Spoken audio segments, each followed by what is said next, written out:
Friends, మీకు ఈ video నచ్చితే లైక్ చేయండి, సబ్స్క్రైబ్ చేయండి.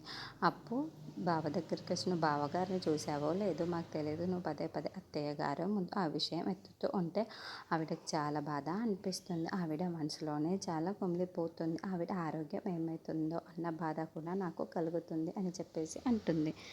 ఆ మాట వినగానే అక్కడున్న కావ్య చాలా బాధపడుతూ ఉంటుంది. అవునక్క, బావ నీకు కనిపిస్తే ఎందుకు రావటం లేదు, ఎందుకు ఇలా జరుగుతుందో అర్థం కాక ఆవిడ అనారోగ్య పాలవుతుంది అని చెప్పేసి అంటూ ఉంటుంది. ఆ మాటలు వినగానే అక్కడున్న కావ్య చాలా బాధపడుతూ వాళ్ళ అత్తయ్య దగ్గరికి వెళ్తూ ఉంటుంది. ఎందుకు అత్తయ్య ఎంత బాధపడుతున్నారు అని చెప్పేసి అడుగుతూ ఉంటుంది.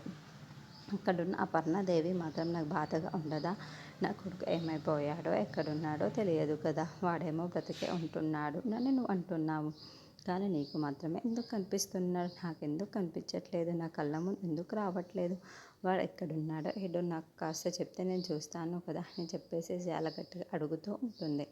ఆ మాటలు వినేసరికి అక్కడున్న కావ్య అయితే అవును, అతను బ్రతికే ఉన్నారు, కానీ గతం మర్చిపోయారు అని చెప్పేసి చాలా గట్టిగా అంటూ ఉంటుంది. అది వినగానే అక్కడున్న అపర్ణాదేవి అయితే ఒక్కసారి షాక్ అయిపోతూ ఉంటుంది. ఇంతలో అక్కడ మాత్రం కోపంలో నేను నిజం చెప్పేశానే ఇప్పుడు అని చెప్పేసి అనుకుంటూ అక్కడున్న వాళ్ళ అత్తయ్యని చూస్తూ ఉండిపోతుంది. ఇంతలో అక్కడున్న అపర్ణాదేవి మాత్రం బావ నువ్వేమంటున్నావు అని చెప్పేసి అంటూ ఉంటుంది.